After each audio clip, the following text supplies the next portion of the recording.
Baik, Bapak Ibu sekalian, tema kita sepanjang tahun 2024 saya akan sampaikan karena minggu pertama kemarin ada pembicara tamu yang berkhotbah pagi maupun sore ya, dan hari ini adalah kesempatan saya yang pertama di tahun 2024. Nah, tema kita sepanjang tahun ini, tahun 2024 adalah the year of harvest. Tahun penuaian ya. Ini sudah didoakan oleh gembala senior kita Pastor Lukas Kusuma bersama dengan tim, dan Tuhan berbicara dengan kuat bahwa setelah kita meninggalkan tahun 2023 di mana kita beri nama tahun 2023 itu adalah tahun kebangkitan, maka saya percaya Bapak Ibu sekalian seperti apa yang Tuhan bicarakan kepada gembala senior kita bahwa tahun ini akan terjadi tuaian yang besar-besaran. Yang setuju katakan, kita akan menuai di semua area kehidupan kita. Kita akan menuai yang baik dan menuai yang terbaik. Alkitab bilang begini, terjadilah seperti apa yang engkau percayai, terjadilah seperti apa yang engkau imani. Mari kita buka ayat emas kita sepanjang tahun 2024 ini. Seperti tadi sudah dinaikkan oleh pemimpin pujian di tempat ini. Diambil dari kitab Mazmur 126 ayat yang kelima dan ayat yang keenam. Mari kita baca bersama-sama kedua ayat ini, 2-3. Orang yang menabur, lebih kuat lagi 2-3. Orang-orang yang menabur dengan mencucurkan air mata akan menuai dengan bersorak-sorai. Orang yang berjalan maju dengan menangis sambil menabur benih pasti pulang dengan sorak-sorai sambil membawa berkas-berkasnya. Nah, Bapak Ibu sekalian, nanti di rumah silakan baca seluruh daripada Mazmur 126 karena tidak terlalu panjang ya. Penulisnya tidak diketahui tapi diduga menurut para ahli kitab bahwa ini ditulis oleh Nabi Ezra ya. Nah, latar belakang dari Mazmur 126 ini adalah kisah tentang orang Israel yang keras kepala dan tegar tengkuk, Bapak Ibu sekalian. Ya, Tuhan sudah berbicara memperingatkan orang-orang Israel agar mereka bertobat, agar mereka kembali kepada Tuhan. Melalui nabi-nabinya, melalui hamba-hamba Tuhan, Tuhan sudah berbicara kepada orang Israel. Tetapi rupa-rupanya orang Israel mengabaikan semua teguran-teguran baik yang disampaikan secara lisan maupun melalui berbagai peristiwa yang sudah menimpa orang-orang Israel itu. Dan akhirnya kesabaran Tuhan itu habis, maka kemudian Tuhan memakai cara untuk mendidik orang-orang Israel itu, yaitu orang-orang Israel semuanya diangkut dari Yerusalem, dari kerajaan Yehuda itu, dan mereka dibuang ke negeri Babilonia atau yang dikenal dengan nama Babel.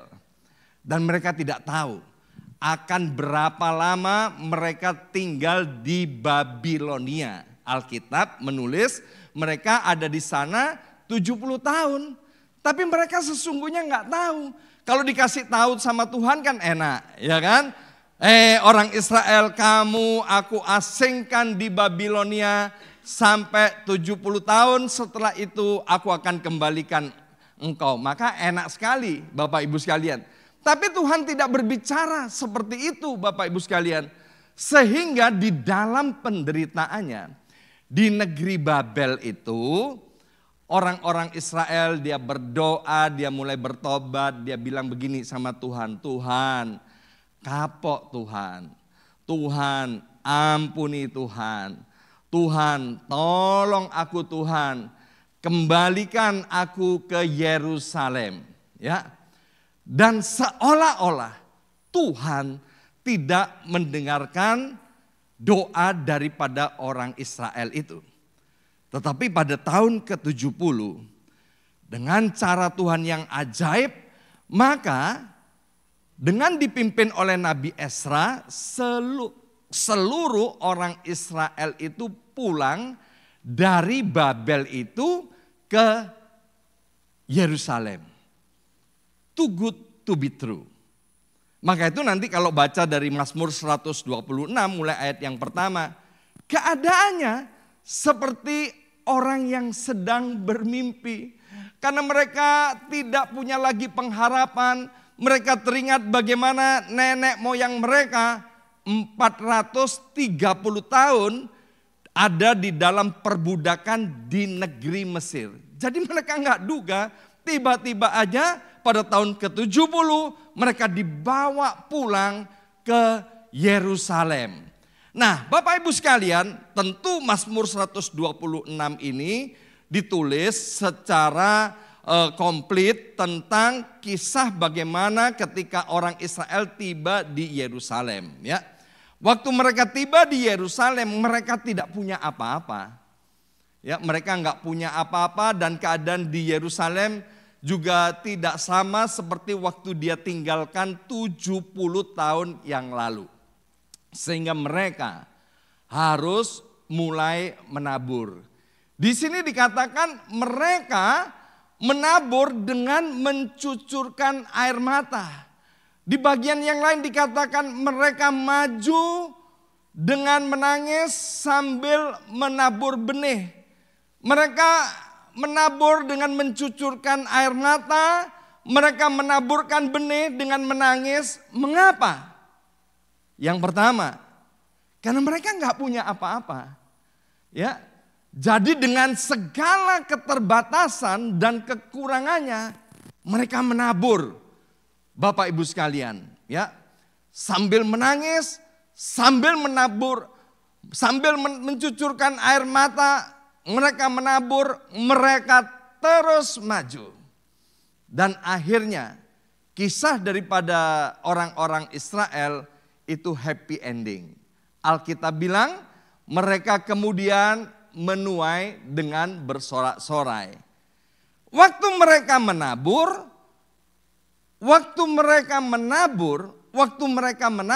mereka tidak tahu apakah taburan itu akan berhasil atau tidak. Oleh sebab itu mereka juga menjadi orang-orang yang sedih dan menangis. Itulah latar belakang dari Mazmur 126.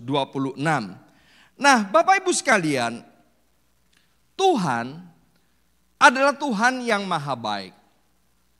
Tuhan yang panjang sabar. Tuhan yang mengasihi umatnya. Bukan hanya mengampuni dosa daripada umatnya, tapi Tuhan juga mau melepaskan umatnya dari semua ikatan-ikatan dosanya. Tuhan datang ke dunia ini, dia bukan cari orang yang baik. Tuhan datang ke dunia ini bukan cari orang yang benar, tapi Alkitab dengan jelas berkata Tuhan datang ke dunia ini mencari orang yang berdosa. Kalau ada di antara kita hari ini yang ada di tempat ini dan kita merasa kita adalah orang yang berdosa, Bapak Ibu sekalian, Bapak Ibu datang ke tempat yang tepat. Amin. Kenapa? Karena Tuhan mau mengampuni dosa daripada orang-orang yang berdosa. Dan setelah itu apa Bapak Ibu sekalian? Tuhan bukan sekedar mengampuni dosa, tapi Tuhan juga mau memulihkan kehidupan daripada umatnya. Mungkin itu kedengarannya too good to be true. Kalau kita melihat keadaan kita seperti orang Israel melihat dirinya. Apa ya Tuhan?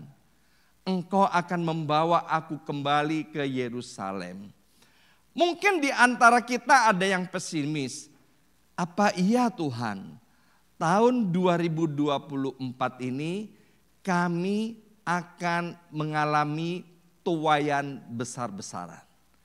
Bapak Ibu sekalian, kalau kita tahu bahwa Tuhan itu adalah Allah yang maha baik. Dia adalah Tuhan dengan gelar Yehovah Jireh. Tuhan yang menyediakan. Penyediaan Tuhan itu berlimpah-limpah. Penyediaan Tuhan itu lebih daripada cukup. Ingat, kalau saya menyampaikan tentang penuaian itu bukan hanya bicara soal ekonomi dan keuangan, tapi Tuhan mau setiap kita menuai besar-besaran yang baik dan terbaik di dalam kerohanian kita, di dalam keluarga dan rumah tangga kita, di dalam kesehatan kita, di dalam pendidikan anak, mantu, cucu kita, atau bahkan ketika mungkin kita sendiri sedang sekolah. Di semua aspek, di semua area kehidupan kita, Tuhan mau memulihkan kita dan bahkan Tuhan mau memberkati kita berlimpah-limpah. Mari kita buka kitab Pengkhotbah pasal 11 ayat yang ke-6. Ini adalah ayat emas untuk bulan Januari tahun 2024. Mari kita baca bersama-sama 2-3. Taburkanlah benihmu pagi-pagi hari, dan janganlah memberi istirahat kepada tanganmu pada petang hari, karena engkau tidak mengetahui apakah ini atau itu yang akan berhasil atau kedua-duanya sama baik. Maka itu sepanjang bulan Februari ini diberi tema sow your seed. Taburlah benihmu. Bersama saya ucapkan taburlah benihmu. 2-3, taburlah benihmu. Ya. Pada zaman modern ini kita sangat beruntung Bapak Ibu sekalian ya. Beberapa hari yang lalu ramalan cuaca berkata begini, bahwa akan ada angin yang kencang, hujan yang deras, dan kemudian akan ada banjir di mana-mana. Ya, di beberapa area.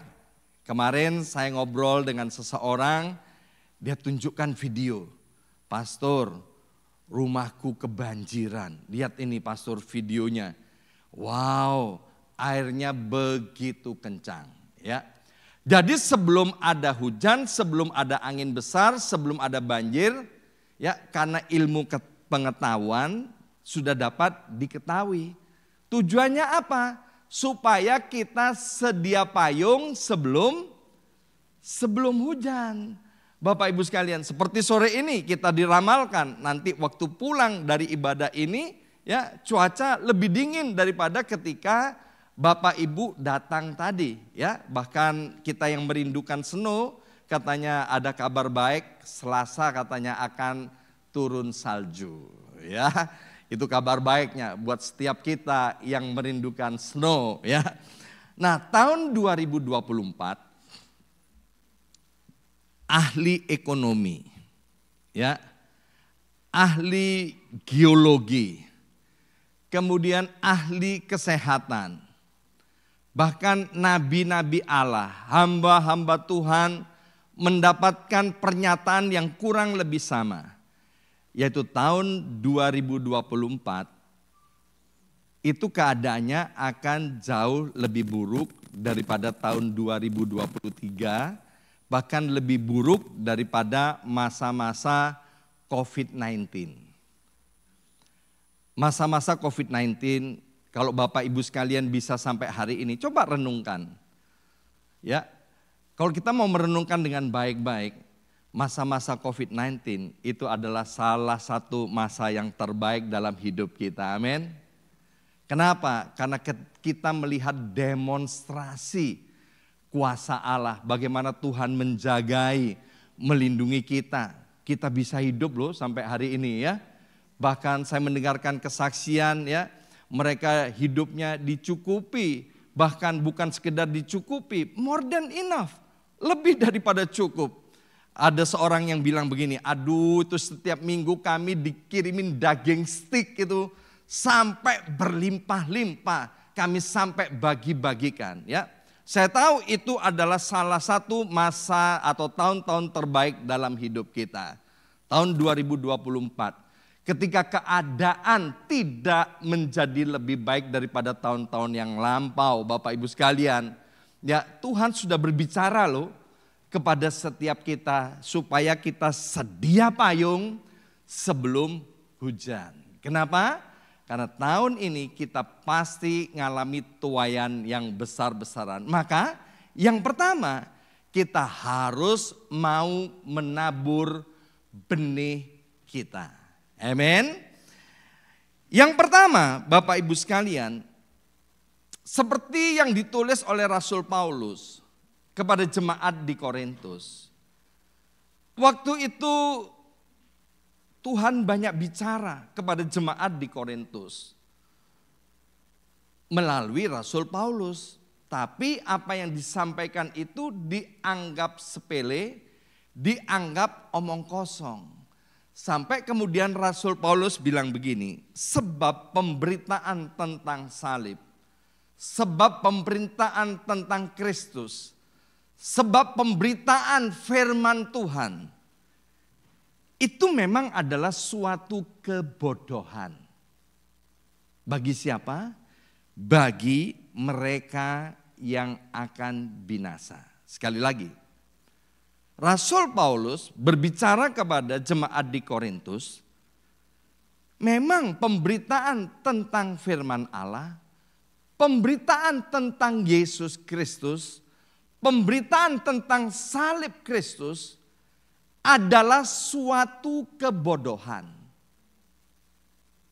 Bagi siapa? Yaitu bagi mereka yang akan binasa.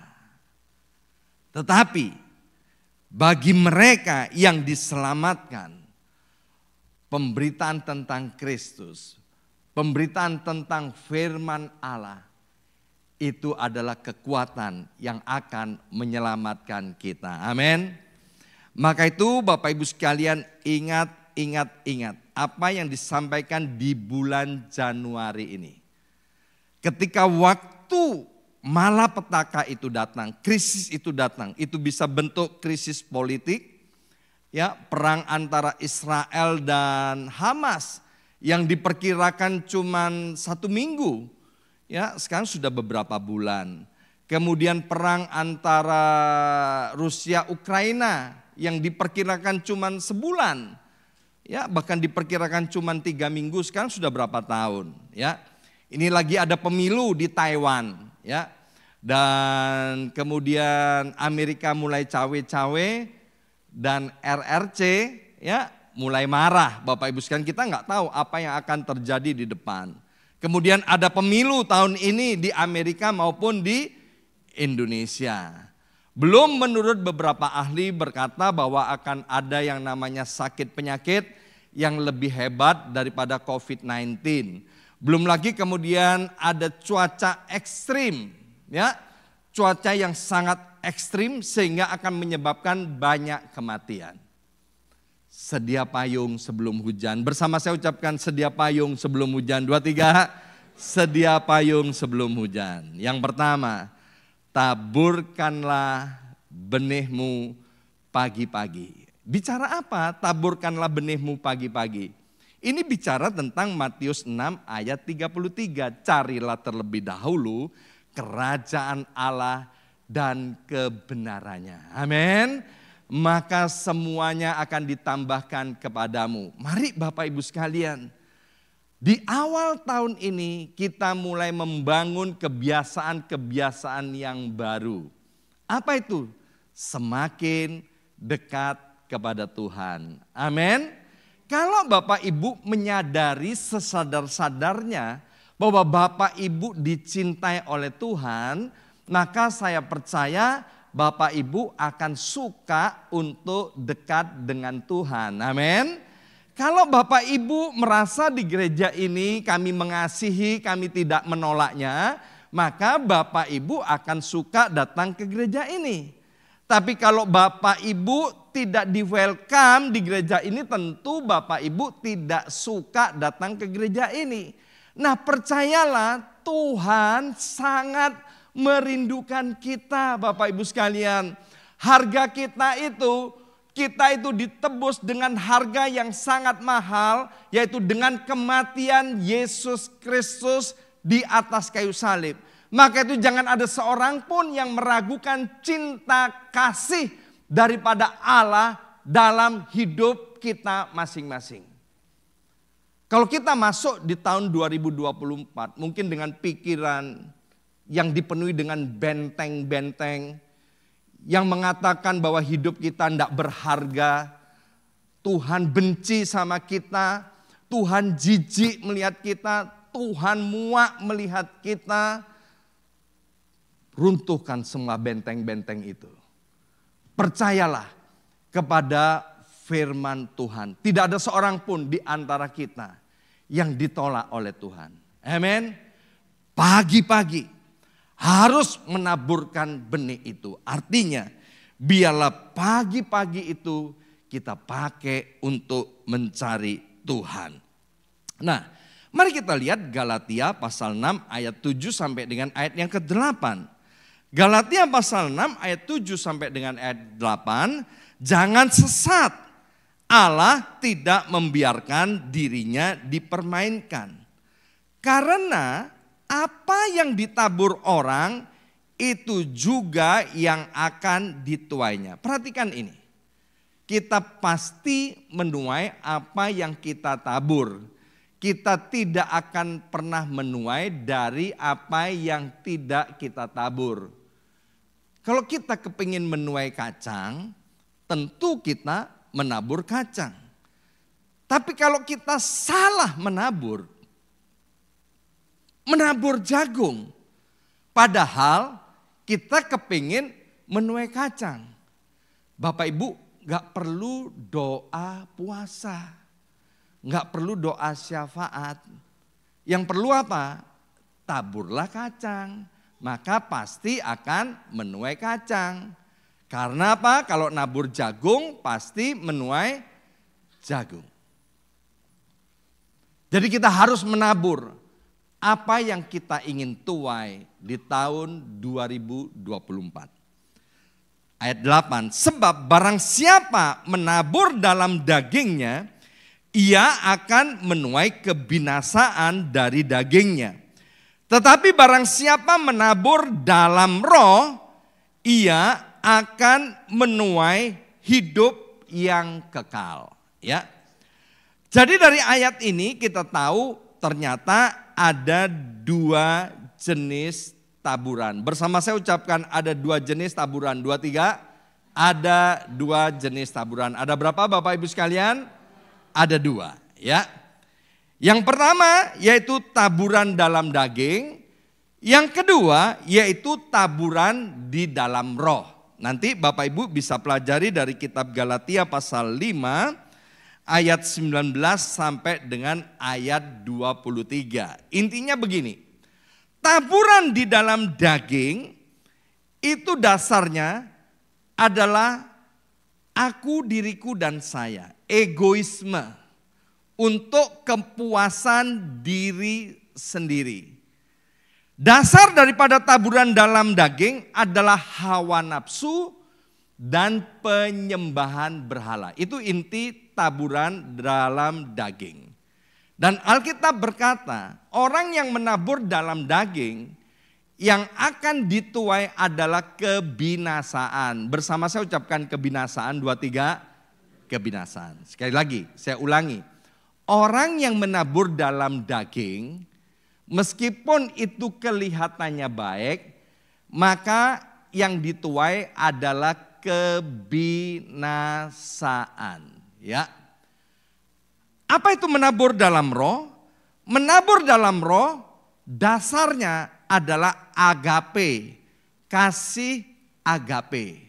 Dasarnya adalah kebaikan dan kemurahan hati. Kalau kita menabur di dalam roh, kita diberkati di bumi dan mati masuk sorga. Kalau menabur dalam daging, mungkin kita kelihatannya menuai di bumi ini, tapi mati masuk neraka.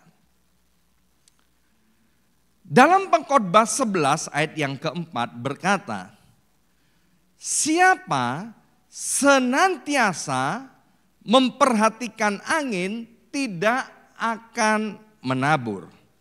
Dan siapa senantiasa melihat awan tidak akan menuai.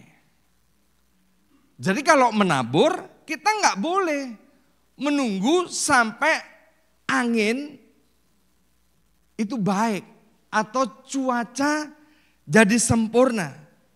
Kalau kita nunggu itu Bapak Ibu sekalian, kita tidak akan pernah menabur. Karena kita tidak pernah menabur, maka kita tidak akan pernah menuai. Maka itu untuk menabur, jangan menunggu situasi sempurna. Ayo baca bersama statement ini 2-3. Menabur, jangan menunggu situasi sempurna. Waktu saya dalam keadaan bangkrut, krut, utangnya banyak, harta satu-satunya adalah cincin kawin. Dan saya tahu kalau saya tidak menabur, saya tidak menuai. Maka atas kesepakatan berdua, waktu persembahan dijalankan di gereja itu, saya bukanlah siapa-siapa, saya adalah orang berdosa yang telah diangkat, ditolong oleh Tuhan. Saya menggambarkan diri saya adalah orang berdosa, saya adalah sampah yang ketemu dengan pemulung yang agung. Itulah harta satu-satunya. Persis yang ditulis Mazmur 126, menabur dengan cucuran air mata. Akhirnya Ibu Yongki maju ke depan dan dia memasukkan sepasang cincin kawin kami untuk dijadikan persembahan. Tanpa menabur, kita tidak akan menuai. Kalau mau menabur, jangan tunggu segala sesuatunya, segala situasi jadi sempurna. Saya ini adalah orang yang paling suka dimanfaatkan oleh orang lain. Sekali lagi, saya ini adalah orang yang paling suka dimanfaatkan oleh orang lain. Dan saya sangat suka akan hal ini. Mengapa? Artinya hidup saya adalah bermanfaat. Amen. Jadi saya sangat suka sekali kalau orang suka memanfaatkan saya. Artinya memanfaatkan itu apa? Kalau ada perlunya, baik banget. Nanti kalau sudah perlunya selesai, ya udah. Lumayan kalau goodbye my love, ya kan? Kemudian gak muncul batang hidungnya. Nanti selama setelah itu, ya ada perlunya lagi. Muncul lagi, saya bilang sama istri saya, lihat-lihat nih, pasti ada maunya, ya kan? Dan ketika orang itu datang, pastor, saya mau gini-gini, oh nggak apa-apa sini, saya tolong. Ya, sekali lagi saya suka dimanfaatkan karena saya bermanfaat. Maka itu Bapak Ibu sekalian, kalau ada di antara kita suka dimanfaatkan, mungkin oleh istri kita, atau oleh suami kita, atau oleh orang tua kita, atau oleh anak-anak kita, atau oleh siapa saja. Please, jangan ngomel. Amin. Karena kita adalah orang yang bermanfaat. Terus taburkan benih kebaikanmu. Amin. Engkau harus bilang begini.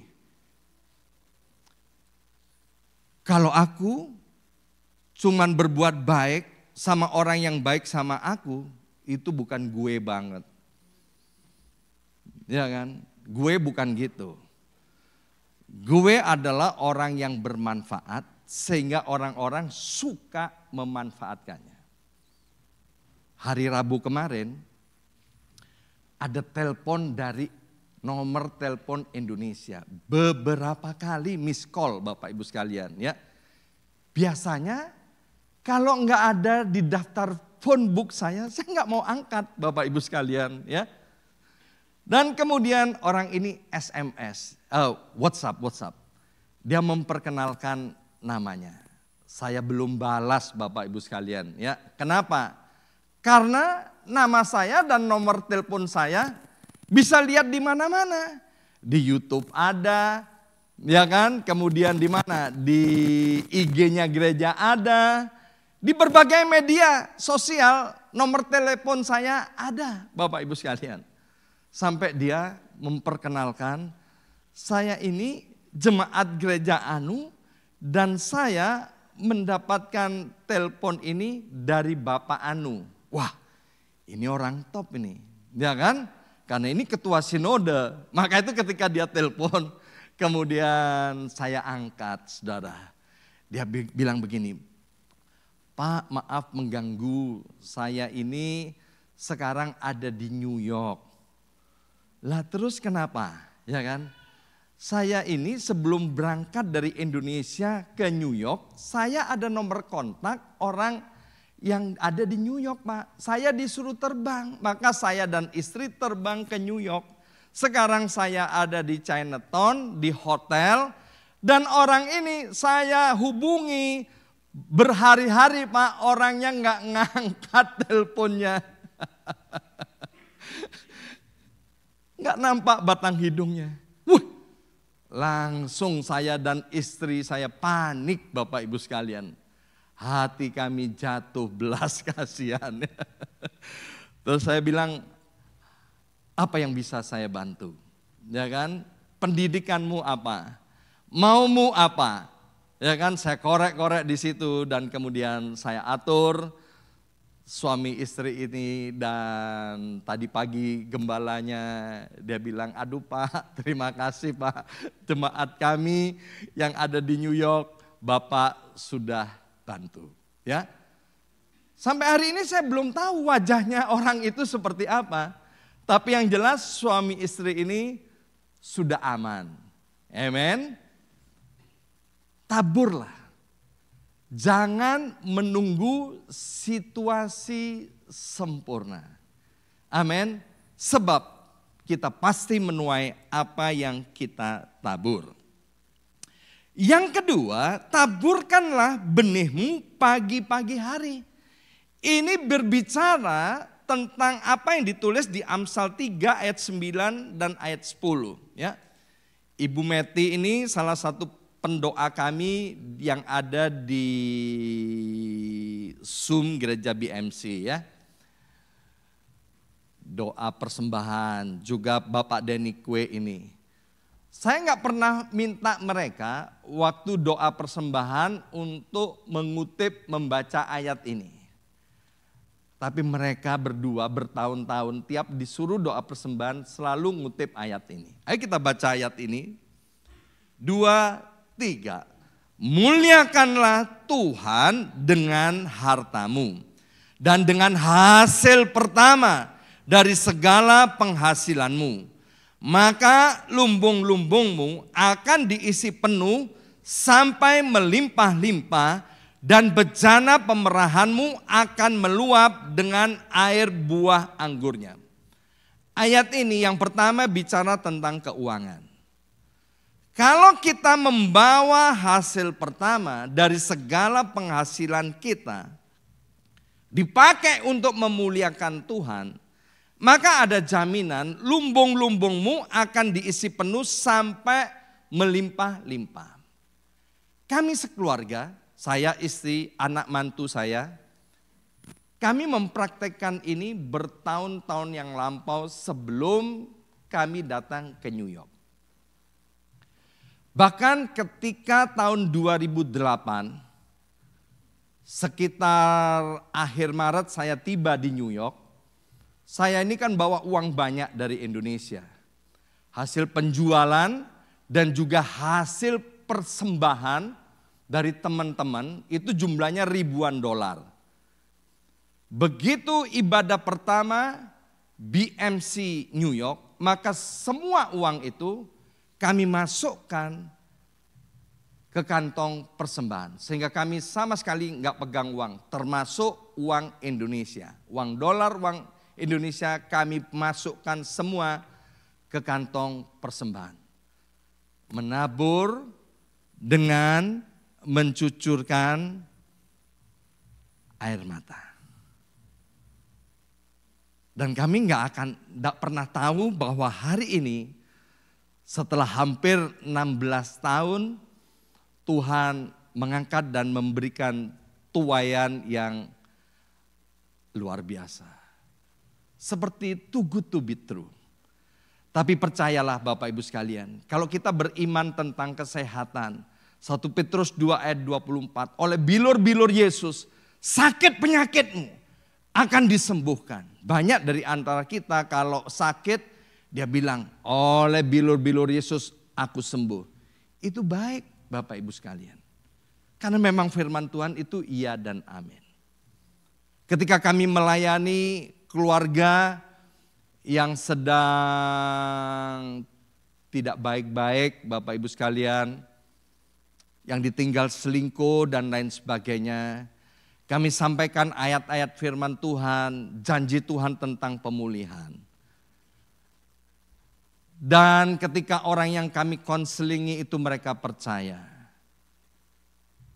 Mereka ngalami loh, keluarganya dipulihkan, pernikahannya dilahirkan baru. Kita harus punya iman yang komplit. Kita percaya akan kesembuhan. Kita percaya akan berbagai mujizat. Kita seharusnya juga percaya tentang buah sulung ini, Bapak Ibu sekalian. Mumpung ini masih di awal tahun. Bapak Ibu pulang dari tempat ini silakan berdoa kepada Tuhan. Dan percayalah kalau Tuhan berfirman, Dia pasti menggenapinya. Kita buka Nehemia pasal 10 ayat 35. Lagi pula, setiap tahun kami akan membawa ke rumah Tuhan hasil yang pertama dari tanah kami dan buah sulung segala pohon. Di sini dengan jelas dikatakan setiap tahun. Ya. Bukan sekali tempo, tapi setiap tahun kami akan membawa ke rumah Tuhan hasil yang pertama dari tanah kami dan buah sulung daripada segala pohon. Keluaran 13 ayat 1 dan ayat yang kedua.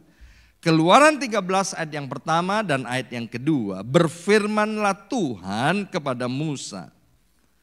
Kuduskanlah bagiku semua anak sulung.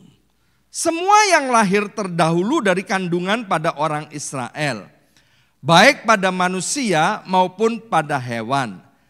Akulah yang empunya mereka. Oh, jelas sekali ayat ini Bapak Ibu sekalian, bahwa buah sulung itu adalah milik Tuhan. Berbicara tentang buah sulung, kalau Bapak Ibu dikaruniai anak, entah itu anak pertama itu laki atau anak pertama itu perempuan, itu adalah buah sulung. Kalau itu dipersembahkan kepada Tuhan, Bapak Ibu, maka anak sulung, anak yang dipersembahkan kepada Tuhan itu pasti diberkati Tuhan secara luar biasa. Saya adalah anak laki-laki sulung di dalam keluarga papa dan mama saya. Saya punya cici, ya, perempuan, saudara. Tapi saya adalah anak laki-laki yang pertama itu. Ketika saya melayani Tuhan, Tuhan angkat loh Bapak Ibu sekalian. Amin. Tuhan berfirman dan Tuhan tidak pernah ingkar janji daripada apa yang difirmankan. Ketika kita menabur Bapak Ibu sekalian, sadar atau tidak sadar, sesungguhnya kita sedang melepaskan diri dari perbudakan. Sekali lagi, ketika kita menabur, sadar atau tidak sadar, kita itu sedang melepaskan diri dari perbudakan. Sebab kalau kita menabur satu biji apel, bukan satu buah apel. Satu biji apel kita tanam, kita nggak akan pernah bisa menghitung berapa buah apel yang akan dihasilkan dari satu biji yang kita tanam. Kita bisa menghitung Bapak Ibu sekalian, kalau kita petik satu buah apel, kita belah, kita bisa hitung berapa bijinya. Mungkin ada 8, 9 atau 10. Tapi kalau biji itu kita ambil satu saja, kita tanam, maka kita tidak akan pernah lagi bisa menghitung berapa buah apel yang akan dihasilkan. Maka itu Bapak Ibu sekalian, Alkitab bilang kalau kita kerja, kalau kita nggak kerja, kita nggak boleh makan. Kita harus kerja Bapak Ibu sekalian, amin. Kerja dengan hikmat, kerja dengan smart, kerja dengan bijaksana. Tapi kalau kita kerja dan tidak selaras dengan firman Tuhan, Bapak Ibu sadar nggak? Kita sedang hidup dalam perbudakan. Tetapi kalau kita kerja dan kita selaras dengan firman Tuhan, kita sedang melepaskan diri dari perbudakan itu. Dengan cara yang tidak pernah kita pikir, dengan cara yang tidak pernah kita dengar, dengan cara yang tidak pernah ada di dalam hati kita. Tuhan sanggup mengadakan dari yang tidak ada menjadi ada, dari yang belum kelihatan menjadi kelihatan. Too good to be true, kayaknya. Tapi ketika kita mentaatinya, kita akan menuainya. 2 Timotius pasal 2 ayat yang ke-6. 2 Timotius pasal 2 ayat yang ke-6. Seorang petani yang bekerja keras haruslah yang pertama menikmati hasil usahanya. Ya, perhatikan ayat ini dengan baik-baik. Jadi orang yang menabur adalah orang yang pertama yang akan menikmati hasil dari taburannya itu. Firman Tuhan dengan jelas berkata bahwa orang yang menabur adalah orang yang pertama yang akan menikmati hasil taburannya. Ibu Yongki, istri saya, wanita yang berhati emas, dia menabur kebaikan, dia menabur kasih ya kepada suaminya yang gak benar ini Bapak Ibu sekalian. Maka ketika waktunya tiba, tanpa dia tahu kapan akan menuai, waktunya tiba, maka yang pertama kali menikmati tuaian itu bukan anak-anak, tapi pertama kali yang menikmati adalah Ibu Yongki itu sendiri. Dan kita menabur ini beda dengan hukum karma. Hukum karma kita menabur kebaikan supaya memperoleh kehidupan yang kekal. Kita memperoleh kehidupan yang kekal bukan karena menabur. Kita diselamatkan, memperoleh hidup yang kekal karena anugerah Allah. Hukum karma itu percaya akan reinkarnasi. Kalau taburan kita baik, nanti setelah mati kita akan hidup lagi jadi sapi. Tapi kalau taburan kita jelek, ya waktu hidup lagi jadi kecoa. Itu hukum karma. Tapi kita menabur karena kita terlebih dahulu menerima kasih daripada Tuhan. Tidak ada satupun yang ada pada kita yang tidak diberikan oleh Tuhan kepada kita. Maka itu kepada beberapa orang saya bilang begini, hafalah baik-baik Roma 11 ayat 36. Saya selalu berpesan begitu.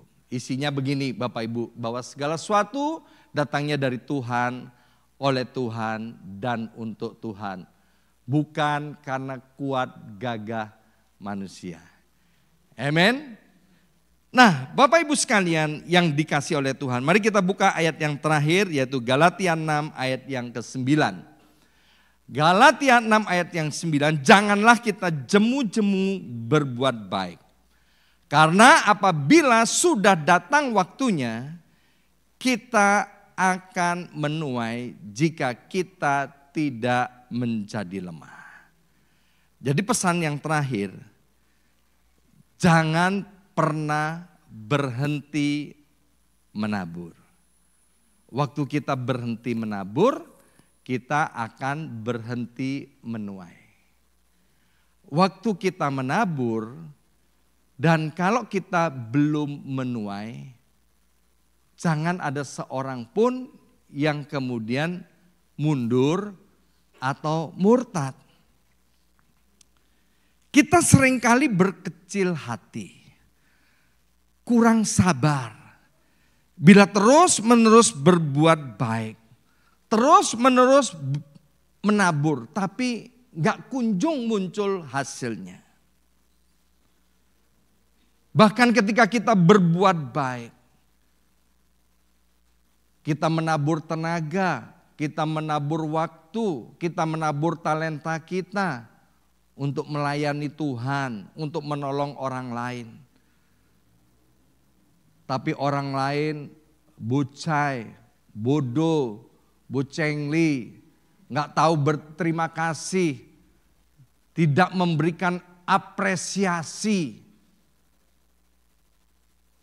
Bapak Ibu sekalian, itu bukan urusan kita. Itu urusan orang itu. Amin. Waktu kita menabur dengan mencucurkan air mata. Air mata kita ditampung di dalam kirbatnya Tuhan. Dan Tuhan nanti yang akan memberikan tuaiannya. Banyak orang-orang terkenal datang ke New York, hamba-hamba Tuhan terkenal datang ke New York. Beberapa teman-teman yang kaya raya datang ke New York, dia mencari saya.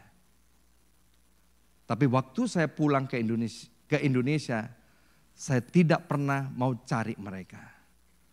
Sampai mereka tahu sendiri bahwa saya sedang di Indonesia, mereka nguber-nguber untuk ketemu dengan saya. Saya membiasakan diri saya tidak mau pakai hukum timbal balik. Kalau aku melayani kamu, kalau aku berbuat baik kepada kamu, jangan lupa. Nanti di Indonesia, kamu harus melayani aku. Tidak ada di dalam kamus saya. Maka itu Bapak Ibu sekalian, percayakan hasil daripada taburan kita kepada Tuhan. Kalau kita tidak menjadi lemah, kita pasti menuainya. Saya undang pemain musik maju ke depan.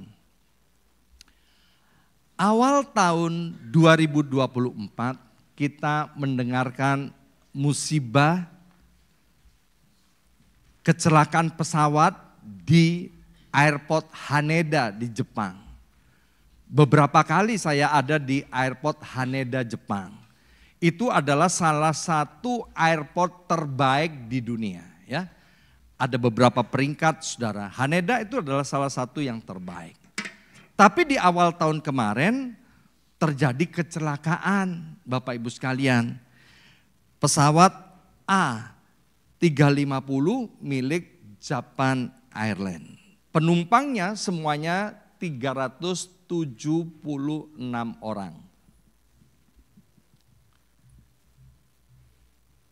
Dan 376 orang itu semuanya selamat dari Japan Airlines. Yang mati cuma 2, yaitu 1 ekor kucing dan 1 ekor anjing. Loh kok bisa? Karena ada anjing dan ada kucing yang dibawa oleh penumpang itu naik pesawat Japan Airlines ini. Wow, waktu membaca berita itu luar biasa Bapak Ibu sekalian. Dunia mengagumi. Kenapa kecelakaan ini ya kemudian penumpangnya gak ada yang mati Bapak Ibu sekalian. Begitu kebakaran itu terjadi, semua alat navigasi, mikrofon, alat komunikasi semuanya mati. Tetapi memang aturan penerbangan itu ada megafon ya yang bisa dipakai dengan baterai tanpa harus terkoneksi dengan listrik. Ada 8 pintu gawat darurat, tapi karena situasi maka yang dipakai cuma 3. Dan yang hebat, waktu ditanya kesaksiannya, kenapa semua bisa selamat? Kuncinya adalah ketaatan. Bersama saya ucapkan ketaatan. 2, 3, ketaatan. Mereka percaya apa yang dikatakan oleh petugas di dalam pesawat itu. Tidak ada seorang pun yang boleh membawa barang apapun. Mereka harus keluar dengan tertib tanpa membawa barang. Dan mereka selamat karena ketaatan. Tahun 2024. Tuhan mau kita finishing well, finishing strong, selamat di tahun 2024. Bahkan bukan sekedar selamat, kita ngalami tuaian besar-besaran. Maka itu taburlah benihmu.